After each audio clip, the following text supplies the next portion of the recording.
Hi guys, you're welcome back to my YouTube channel again, ABRO Tech. In this video tutorial, I'm going to be guiding you on how you can use WMS. WMS is an alternative to Keyword Everywhere.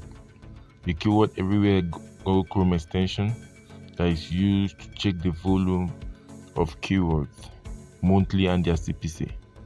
Alright, ever since Keywords Everywhere went premium, like you have to pay before you can use it. This one is very good and is doing very well ever since its invention. Alright, and have been using these to get awesome results. Alright, so I'm going to be guiding you on how to use it.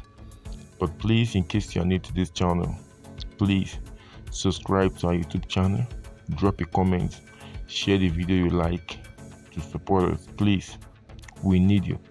Subscribe, hit the notification bell icon so whenever we drop an article or video like this, you get notified immediately. All right, so like I said already, WMS simply stands for Worth Myself. All right, so let's go there.